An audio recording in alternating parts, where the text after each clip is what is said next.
Hi friends, నీటి కథల్లో మర్యాద మరియు మన్నన అనే దాని గురించి ఒక కథ చెప్పుకుందాం. మానవుడు సంఘజీవి. సమాజంలో తోటి వ్యక్తులతో వ్యవహరించడంలో, గౌరవించడంలోనూ మర్యాదకు మన్ననకు అధిక ప్రాధాన్యం ఉంటుంది. ఏ వ్యక్తి ఇతరులతో మర్యాదగా మన్ననగా నడుచుకుంటాడో ఆ వ్యక్తికి గౌరవ మర్యాదలు దైవం అధికంగా అందజేస్తాడు అనేది మన పురాణ ప్రవచనాలు తెలియజేస్తున్నాయి. మానవత్వము, మర్యాద, మన్నన, గౌరవము, నాగరికత ఇవన్నీ ఒకదానితో మరొకటి సంబంధం కలిగిన అంశాలు. ఉత్తమ నడవడికతో మెలిగే వ్యక్తులు ఇవన్నీ ఉంటాయి.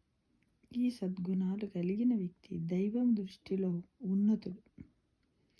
అతని ప్రపంచంలో కూడా ఉత్తముడిగానే ఉంటాడు.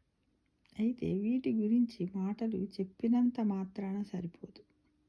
మన స్వభావంలో అవి ఉండాలి, వాటిని ఆచరించాలి. అప్పుడే విలువ ఉంటుంది. తామే గొప్పవారమని అనుకునే అహంకారులైన వ్యక్తుల్లో ఈ లక్షణాలు కనబడవు మనకు.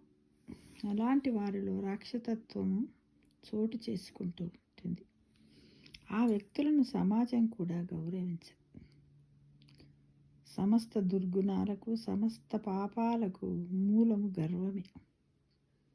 ఈ గర్వం ఉన్న వ్యక్తికి తాను అనుకున్నవి అనుకున్నట్లు జరగకపోతే చాలా కోపం వస్తుంది. అంతే కదా మరి. ఆ కోపంతో అసహనం, ఓర్వలేనితనం లాంటి దుర్గుణాలు ఉత్పన్నమవుతాయి. గర్వము కలిగిన వారు పరనింద వేస్తారు. వీళ్ళు సొంటోళ్ళు, వాళ్ళ సొంటోళ్ళు, వీళ్ళు మంచోళ్ళు గారు, నేనే మంచోనని గొప్పలు చెప్పుకుంటూ ఉంటారు. మిత్రమా, ఇతరుల మనస్సులను నొప్పిస్తూ ఉంటారు. మానవత్వాన్ని పెంపొందించుకోకుండా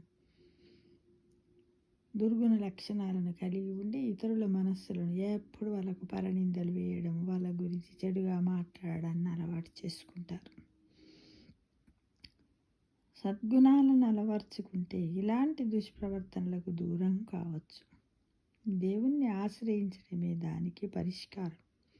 తోటి వారి పట్ల మర్యాదగా వ్యవహరిస్తూ గర్వము, కృతజ్ఞతలకు దూరంగా ఉండేవారిని పరమాత్మ ప్రేమిస్తాడు, గౌరవిస్తాడు. అవసరమైనప్పుడు కూడా మనల్ని ఆదుకుంటాడు. కాబట్టి మనం ఎల్లవేళలా అబద్ధాలు ఆడకూడదు.